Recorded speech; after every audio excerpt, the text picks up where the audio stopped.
Hello and welcome to Talking Europe.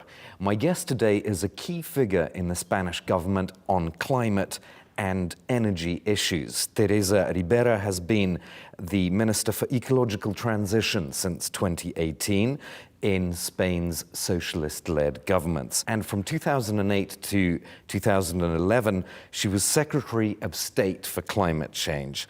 She's worked closely with Prime Minister Pedro Sanchez, and she helped to draft the Socialist Party's program for the 2015 parliamentary election in Spain. Teresa Ribera is also the third Vice President of the Spanish government. Thank you so much for being our guest. My pleasure. And thanks for hosting us in this very beautiful residence of the Spanish embassy in Paris. So let's start with the protests by farmers across Europe, and particularly in Spain. There's a big protest planned for February the 21st. How are you going to respond to this? We are trying to respond with the tools that matter in this case, ensuring that there is a good dialogue to better understand where the problems may be and how we can help to solve these problems. Because in fact, when we look into the situation, we realize that the main problems for farmers in Spain are linked to droughts, are linked to the fact that it is a population that is growing up in terms of aging, but not so much in terms of new people joining the activity. And in terms of how they are rewarded, how much they get in return because of their activity. That's a key point, that last one, because they're saying that there is actually a law which should give them fair prices for their goods, but that supermarkets are not paying them fair prices. Are you doing anything to make sure that those rules are enforced? That's the fair point that we should be taking into consideration. How effective is being applied this law. And this is part of what my colleague, the Minister of Agriculture, is working with them.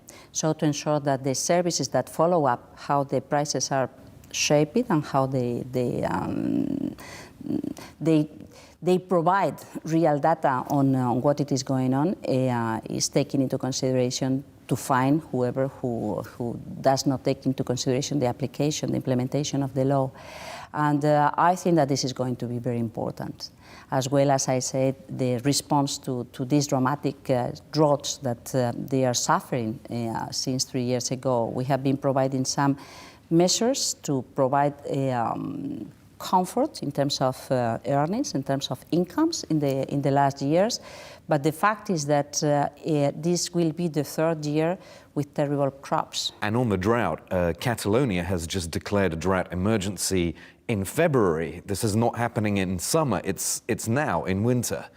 Yes, it's after 3 years of drought. So we now need to take into consideration that we need to invest much more in the adaptation plans to climate change dealing with water. How much we can invest so to ensure that we can add non-conventional resources of water, because we are much more effective in avoiding leakages in the infrastructure, because we are able to invest in new sources of water, so desalinated water or reutilized water. And this is what we are doing everywhere in Spain, but it's true that there was a lack of investment in this particular infrastructure in Catalonia. The additional thing is that we need to think in a plan B. What if the drought takes so long that we don't have time to count into this additional water? I just want to come back for a second to the farmers' question, though, from a European perspective, because the European Commission has made some concessions in the last few weeks. It withdrew the pesticides regulation, and it has also omitted farmers from the CO2 target of 2040. Do you think those two measures are the right way, or is this compromising the Green Deal? I think that we should not compromise, we should not avoid the compromise on the Green Deal. I think that it is important to show to what extent the Green Deal is a safeguard for farming. But at the same time, I think that we need to be much more serious and engaged in the conversation with the farming sector. I think that there are things that are difficult to be implemented and that need to come along with concrete policies to support this transformation. And we have been talking a lot about energy transition and just transition, working with workers and working with companies so to facilitate the energy transformation. But we have not heard so much about how the different institutions at the European level, at the local level, at the national level should be working with farming. In fact, agriculture and the primary sector is the most impacted by climate change impacts, and it is under the pressure to facilitate the transformation in the way they produce or in the way they earn their living. So I think that it is fair to say that we need to pay attention to that. Despite all that you've just said, it's clear that these farming protests have become a kind of lightning rod for all kinds of anti-Green Deal political forces across Europe. What does that mean for the European election of June this year? I think it is a real danger. I think we do not assess sufficiently well the benefits of having a project in common in Europe, how we can cope with the different challenges thanks to the fact that we can work united, that we can respond united. Of course, declining each of these main headlines with local wording and with local policies, but we identify how we can work together in a much more effective manner. And what we hear is a kind of contestation that turns back to unmake the European project. And that, I think, is dangerous. Speaking of unmaking the European project, when you hear Donald Trump talking about Russia doing whatever the hell it wants, I think that was the word he used, what does that make you think? That makes me think that we need more Europe against Trump and Trumpists in the world, and against Putin. I don't think that any of the member states of the European Union could work sufficiently well alone without their colleagues, with the Putins and the Trumps in the world surrounding Europe. More Europe for you, I suppose, means more energy independence, and you do have this project with Portugal and France called H2Med to provide hydrogen exports. What's the latest you can tell us on that project? What it is very interesting is to see how providing different options, different alternatives, makes more resilient the whole European Union. So what we saw in the previous crisis is that in the Ukraine invasion, during the Ukraine invasion, is that being isolated did not facilitate counting on alternatives. Rebalancing global and local through a much more updated strategic autonomy for Europe is important also in the energy field. And producing hydrogen and transporting hydrogen and ensuring that there are off-takers coming from the industry, from the transportation, so to produce fertilizers, to produce steel, could be a very good way to invest in a much more industrial and effective Europe in economic terms. And what we have done is to identify who may be interested in being part of this project of connecting the south of Europe towards the north of Europe to produce and export hydrogen to be used for industrial or transportation purposes.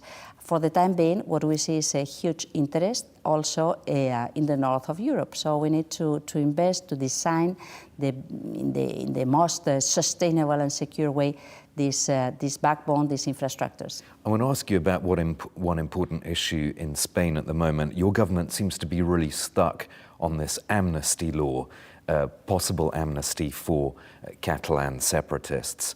If the pro-independence party, Junts, withdraws its support, what's your plan then?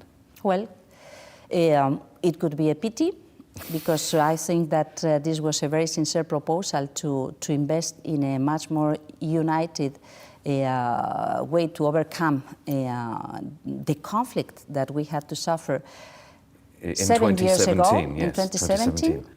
But our intention is to keep on governing. It could be a pity not only for those that we had been claiming for this law from the political institutions, but also for many citizens that feel the threat of having participated in the organization of this referendum and so on and so on. So I think that it is a mistake. It is a political mistake coming from Junts, but well, that's what figures show, and we will be working as a government in the other fields that require our attention, and trying to identify other elements, other policies that could help to build this reconciliation in Catalonia. So are you feeling the instability? I mean, there was a long period of uncertainty in Spanish politics. You don't exclude then having new elections if all this goes wrong? No, I exclude having new elections. I don't think that there is an alternative today in the parliament.